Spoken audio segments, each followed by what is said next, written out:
जो अभी 2023 से 2025 तक की तेरी जर्नी रही, इस जर्नी में कभी ऐसा मोमेंट आया कि जब तुझे लगा होगा कि जो मैं तैयारी कर रही हूँ वो ठीक हो भी रहा है कि नहीं हो रहा? कई बार सेल्फ डाउट होता है कि मैं जो होता था इतने सर, टाइम से रोती भी बहुत थी पापा से पूछो। तो रोते क्यों थे और वो सेल्फ डाउट फिर कैसे क्लियर करते थे? सर मतलब वो जैसे मॉक में कम नंबर आ जाते थे तो फिर अपने आप ही रोना आ जाता था कि नहीं होगा इस बार, तो मतलब आ जाता था सेल्फ डाउट तो ऐसे। जैसे मम्मी पापा भी काफ़ी सपोर्टिव थे, मतलब उनसे बातें कर लो या फिर दोस्तों से कर लेती थी, मतलब वो थोड़ा मोटिवेट कर देते थे। मतलब आपके बैच में तो सर बेसिक से ही शुरू होता था, तो मतलब वो बैच ठीक है, मतलब आप बिल्कुल बेसिक से ही स्टार्ट करवाते थे। और कभी ऐसी सिचुएशन आई कि जब मॉक टेस्ट का स्कोर फंस गया एक जगह जाके, बढ़ ही नहीं रहा था, तो कितने दिन रही वो सिचुएशन? सर वो जैसे कि एक आता है, सभी के में ही आता है, वो 120 टू 130 के बीच में सर यहाँ पे पोज आ जाता है, इसके बाद नहीं बढ़ते। फिर सर इसके बाद फिर ये था थोड़ा एनालिसिस करा, बीच में मैंने छोड़ भी दिए थे थोड़े दिन, तो कि अभी मैं पहले सिलेबस अच्छे से कवर कर लूँ फिर मैं स्टार्ट करूंगी दोबारा से। फिर वो सर एकदम से ही बढ़ गए फिर वो।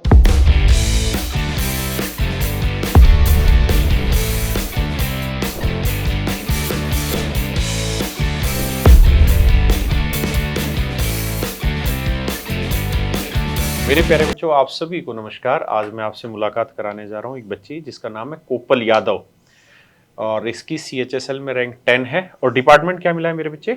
Election commission. अच्छा, इलेक्शन कमीशन डिपार्टमेंट मिला है, यानी साई कार्ड की भी वैल्यू है।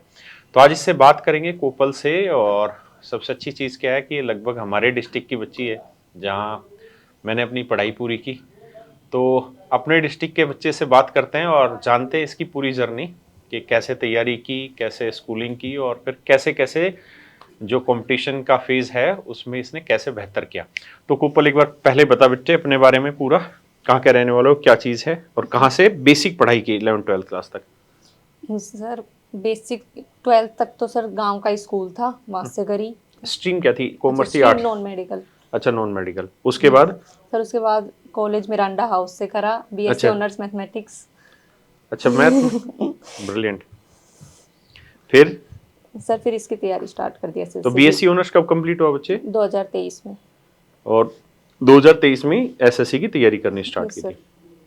तो ये आइडिया कैसा आया कि मुझे गवर्नमेंट जॉब की तैयारी करनी है, और सर खासकर वो SSC की? शुरू से ही था कि टीचिंग में तो जाना नहीं है, उसमें सर टाइम बहुत लगता है, तो ये था कि गवर्नमेंट जॉब भी लेनी है। तो 2023 में तूने तैयारी करनी स्टार्ट की, तो पता कैसे चला SSC के बारे में कि कौन कौन सी वैकेंसी आती है, कौन सा एग्जाम होता है? सर पहले तो मतलब एक सीजल का ही पता था कि बस हाँ एक सीजल एग्जाम होता है सर, इनका फिर बाद में तैयारी शुरू करी तब पता लगा कि हाँ CHSL CPO वगैरह ये सब भी होते हैं।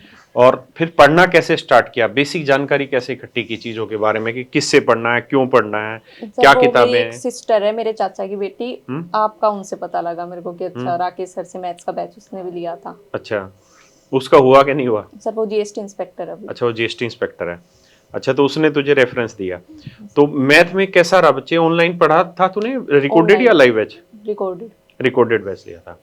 तो घर पे रहते थे या लाइब्रेरी? घर पे। तो घर पे रहते थे तो सवालों में प्रॉब्लम नहीं आती थी? जैसे कुछ सवाल समझ में नहीं आया तो फिर उसके लिए क्या करते थे?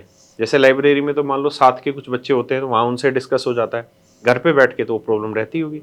सर मतलब होता कि 2-3 बार में करो तो नहीं होता, पर वैसे मेरा मैथ्स मतलब ठीक था, तो ठीक था, मतलब हो मैथ ऑनर्स जाता किया था। था। और घर पे कंटिन्यूटी बन पाती है? जैसे बच्चे बोलते हैं कि लाइब्रेरी में क्या है कि एक माहौल मिल जाता है पढ़ने का, घर पे माहौल अच्छा था। घर पे माहौल बन जाता है पढ़ाई का, कंटिन्यूटी मेंटेन हो हाँ जाती मतलब है। मेरे घर का सर माहौल अच्छा था, जैसे मम्मी पापा काम करते थे, भाई कॉलेज चला जाता था, तो मतलब। और कितने घंटे की स्टडी करती थी बच्चे? सर एवरेज तो 8 to 9 आवर्स, फिर एग्जाम आया तब बढ़ा दिए मतलब। बढ़ा दिया। और टाइमिंग क्या स्टार्ट रखती थी पढ़ने का, मॉर्निंग में ज्यादा या इवनिंग में ज्यादा फोकस था? सर मतलब जैसे 6-6:30 के आसपास, मतलब जल्दी सुबह भी नहीं, मतलब ठीक 6-6:30 के और रात आसपास। को लेट कितने बजे तक? रात को ज्यादा लेट तो नहीं होता, मतलब 11 बजे तक बस, ज्यादा से 11 बजे ज्यादा। तक पढ़ेगा। और रीजनिंग तैयारी कैसे की सर बच्चे? रीजनिंग मॉक से हो गई थी। अच्छा, मॉक टेस्ट से की प्रैक्टिस से। और इंग्लिश? इंग्लिश जयदीप सर से। जयदीप सर से। इंग्लिश में स्कोर क्या रहा तेरा? फुल। अच्छा, पूरे स्कोर। और मैथ में भी पूरे स्कोर? Yes sir. ब्रिलियंट। अच्छा, कुछ सजेस्ट करना चाहे बच्चों को तू कि जो तूने तैयारी की, तो 2023 से अब 2025 में तेरा पहला एग्जाम क्लियर हुआ है सर या इससे मतलब पहले कोई हुआ है? इससे पहले सर मतलब CPO का मैंने प्री दिया था, उसके सर मैंने फिजिकल की तैयारी मैंने करी नहीं। अच्छा अच्छा, उसका प्री क्लियर हो गया था, फिजिकल की तैयारी तूने की नहीं। और अभी सीजीएल में क्या स्कोर आ रहा है तेरा? 335। 335। और मैथ का क्या स्कोर आ रहा है? सर सीजल में हाँ, 87 आउट ऑफ 90। ब्रिलियंट। एक सवाल गलत हुआ उसमें? छोड़ दिया था अच्छा, और छोड़ दिया था टाइम उसको। नहीं बचा था। तो जो अभी 2023 से 2025 तक की तेरी जर्नी रही, इस जर्नी में कभी ऐसा मोमेंट आया कि जब तुझे लगा होगा कि जो मैं तैयारी कर रही हूँ वो ठीक हो भी रहा है कि नहीं हो रहा? कई बार सेल्फ डाउट होता है कि मैं जो होता था सर, इतने मैं टाइम से रोती भी बहुत थी पापा से पूछो। तो रोते क्यों थे और वो सेल्फ डाउट फिर कैसे क्लियर करते थे? सर मतलब वो जैसे मॉक में कम नंबर आ जाते थे तो फिर अपने आप ही रोना आ जाता था कि नहीं होगा इस बार, तो मतलब आ जाता था सेल्फ डाउट तो ऐसे। उसको फिर निकालते कैसे थे? उसको मतलब सोल्व कैसे करते थे सेल्फ डाउट को, और उस सिचुएशन से बाहर कैसे निकलते थे? जैसे मम्मी पापा भी काफी सपोर्टिव थे, मतलब उनसे हम्म। बातें कर लो या फिर दोस्तों से कर लेती थी, मतलब वो थोड़ा मोटिवेट कर देते थे। तो दोस्त तैयारी कर रहे थे? सर मेरे दोस्त मतलब इस लाइन में नहीं है सर, वो जैसे अच्छा, स्कूल वाले तो मेडिकल में है और यहाँ पे टीचिंग में है, कॉलेज टीचिंग वाले में। मतलब इस लाइन में नहीं है कोई। तो कोई ऐसा मोमेंटम जो तुझे ऐसा लगता हो तुझे कि हाँ सर मुझे इस चीज़ ने हमेशा हेल्प की इस सिचुएशन से बाहर निकलने में? कोई ऐसी चीज़ जो बच्चों को बताना चाहे? कारण क्या है कि हर एक बच्चे के साथ लाइफ में ये स्ट्रगल होता है कि जब एक ही चीज़ को लगातार 2 साल पढ़ता रहता है और फिर भी कामयाबी नहीं मिलती, तो उसको बहुत बार डाउट होता है ना? जैसे मान लो मैं ही हूँ और मैं भगवान की भक्ति करना चाहता हूँ, तो मैं सबसे पहले तो ये देखना चाहता हूँ कि भगवान है भी कि नहीं है ना? मैं 6 महीने भक्ति करूँ और उसके बाद पता चले कि भगवान है ही नहीं, तो मैं कहीं गलत रास्ते पे तो नहीं चला जाऊँ। तो ऐसे बहुत सारे डाउट आते हैं माइंड में। तो तुझे कोई एक ऐसा पॉइंट है जो तू बच्चों को बता पाए जो रिज़ोल्व करता हो इन सारी चीज़ों को?